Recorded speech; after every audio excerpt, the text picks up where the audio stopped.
No one remembered the first time the sky opened. History books argued about it. Scientists denied it. Governments buried it. But the people who lived through it never forgot. They called them Ovenists, because no human word could fully explain what they were. The day the sky broke happened, without warning. No alarms, no invasion sirens, no declaration of war, just silence.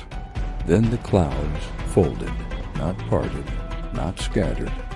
They folded like reality itself was bending inward, and the ships descended.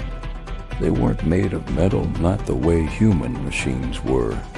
They looked alive, smooth, shifting surfaces that pulsed faintly like something breathing. People froze, phones fell from hands, children stopped crying, and then the light came. A pale blue beam that touched the ground, and wherever it landed, people vanished. No blood, no screams, just absence. By nightfall, thousands were gone. By morning, the world was changed forever. They didn't come to Sion-Kujir, that was the strangest part. The Ovenists didn't destroy cities. They didn't bomb governments. They didn't claim land. They only took people. Men, women, young, old, always at random. They would appear for minutes, sometimes seconds, then vanish back into the sky. And nothing humans did could stop them. Missiles passed through their ships like mist. Radar couldn't track them. Nuclear threats meant nothing. The Ovenists were not here to fight. They were here to collect. The truth that took decades to allay on for years.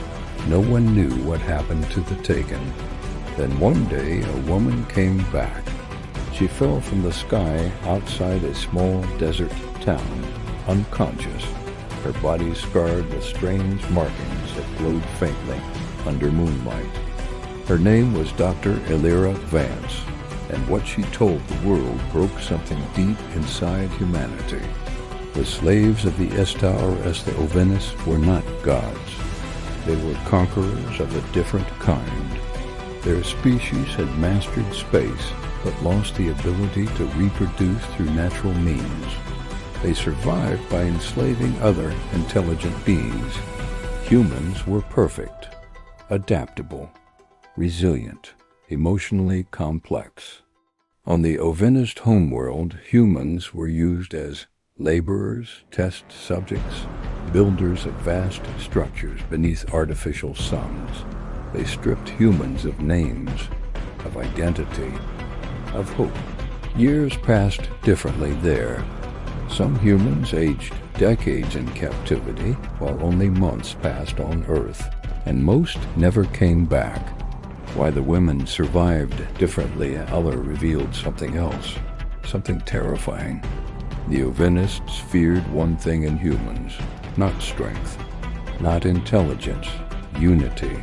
And among humans, women adapted faster. They communicated quietly, organized secretly, passed information through songs, stories, rhythms. The Ovenists underestimated them. That was their first mistake. The seeds of Aribil alone across the Ovenist Empire, human women began to resist. Not with violence, with patience. They memorized ship layouts, learned control patterns, observed Ovenist behavior. They shared knowledge silently, through eye contact, hand movements, subtle changes in posture.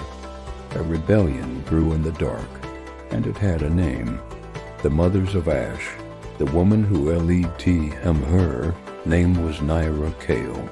She had been taken from Earth at 19, a college student, a poet, a nobody. On the Ovenist world, she became something else, a leader. Naira understood something no one else did. The Ovenists didn't see humans as dangerous because they didn't understand love. They didn't understand sacrifice. They didn't understand rage born from loss. Naira watched her people die, watched children taken apart for study, watched women punished for comforting each other, and she decided something simple. If we ever go home, they will never come for us again.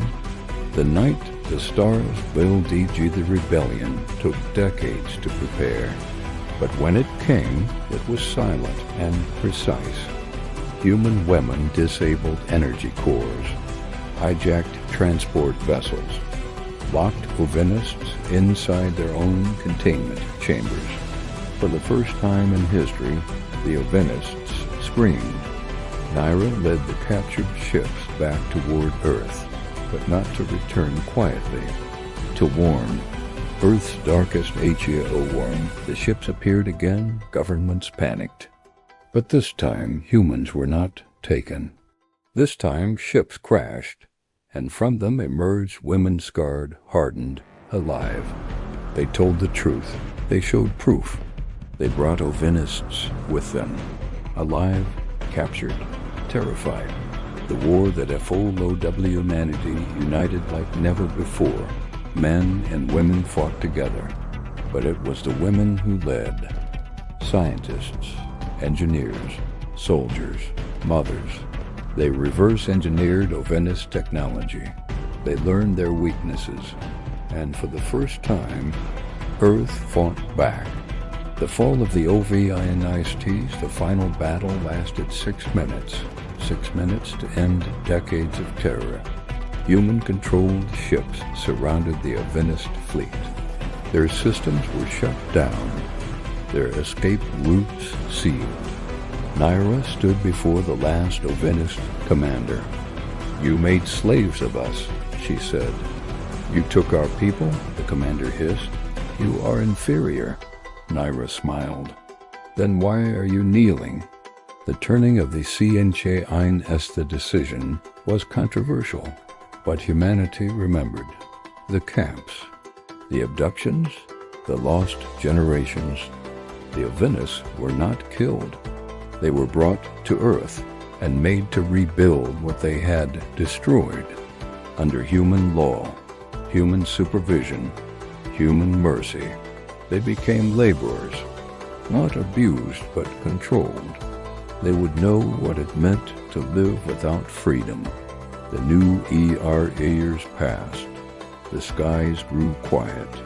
Children slept without fear. The mothers of Ash disbanded. Naira disappeared. Some say she returned to space to free others. Some say she died quietly.